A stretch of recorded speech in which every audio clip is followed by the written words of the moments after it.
Let's read this story about the Royal Raven by Hans Wilhelm.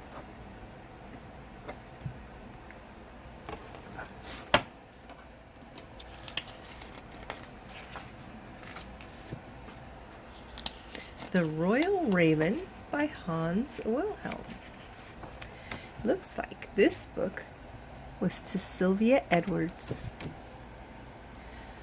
Crack! The egg popped open and out came Crawford. "Here I am," he crowed.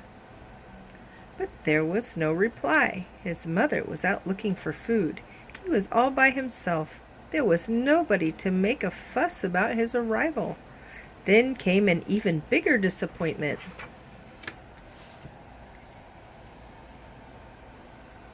Crawford saw that he was a boring-looking raven. Like all the others, deep in his heart he felt he was special. He tried to show how different he was.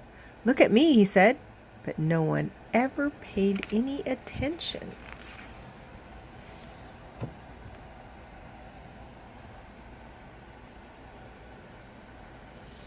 At first, Crawford was furious, but that didn't help much.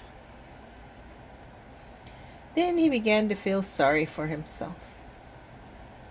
Every time he caught sight of his ordinary raven's feathers, he wished he looked different. Why can't I look like a swan, or a cardinal, or an eagle, or even a silly little hummingbird? Anything would be better than this.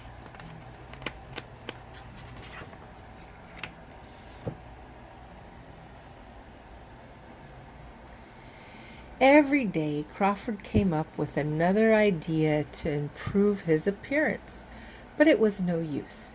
Nothing seemed to be just right. "I have to do something more drastic," he said as he flew off into the deepest part of the forest. Look here, on Monday, he wore grapes. And on Tuesday, he wore a sunflower. There's Wednesday, he has a silly glasses with a big nose. And on Thursday, he tied a big bow on him. And Friday, he decided to paint himself. And on Saturday, he got to wear butterflies. See? There's Sunday.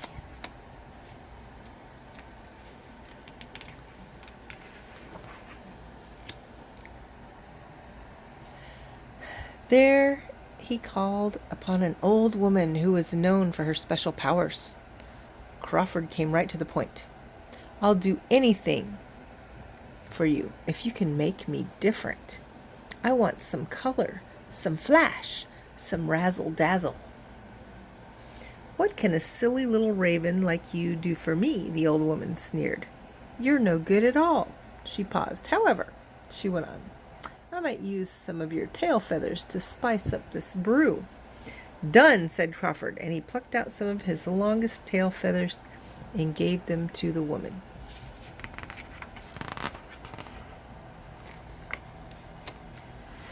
"Abracadabra, shaloo-kaloo, shalee-kalee," croaked the old woman, and with a bang, a boom, a zip, and a zap, Crawford was transformed into a spectacular creature with dazzling, shiny feathers.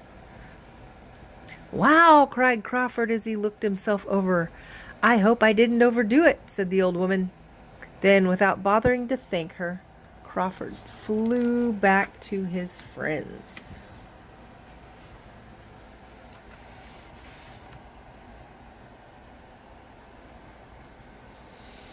"Look at me," he cried. He spread his wings and strutted up and down with his beak high in the air. Who is this crazy bird? The other ravens wondered, but they were too polite to say anything. "It's me, Crawford. Look how beautiful I am." The other ravens just stared in silence. "I'm special. I'm unique," Crawford boasted. "Such beauty should not be hidden in a dark forest. The royal garden is the place for me." With that, he flew off to the king's castle.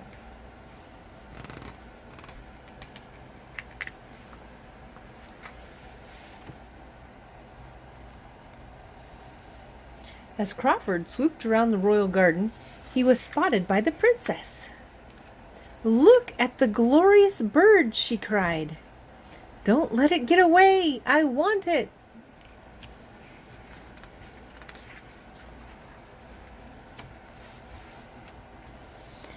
Crawford was caught and tied to a golden chain.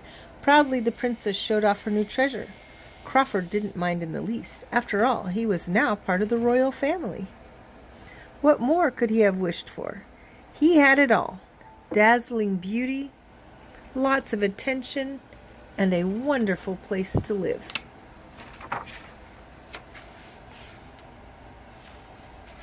Unfortunately, the royal raven's table manners left much to be desired. He lost a great deal of his popularity when he caused a major ruckus at the royal dining room.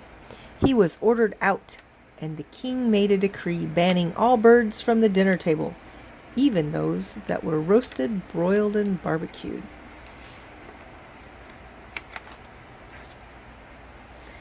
Crawford was banished to a huge golden cage that stood all alone in the royal garden.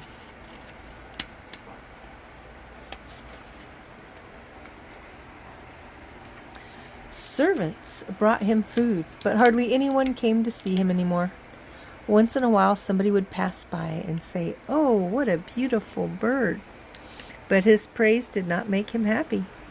Each day, Crawford got sadder and sadder. He could see the other birds fly by, and he longed to join them. All he wanted was to be free again.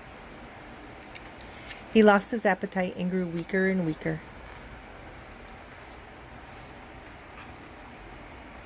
One day, an old woman came to the garden, selling strawberries.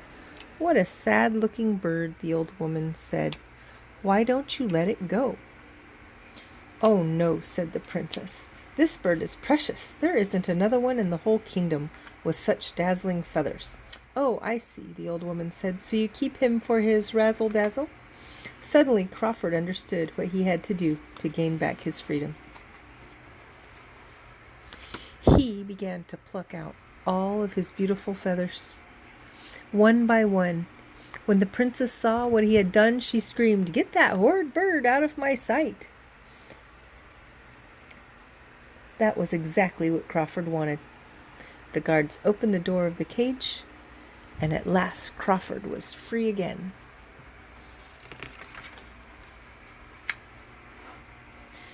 Crawford sure looked different now, but he wasn't worried. "My feathers will grow back," he said, "and I don't care if they are gold, silver, purple, striped, spotted, or just plain black." And neither did his friends. The end.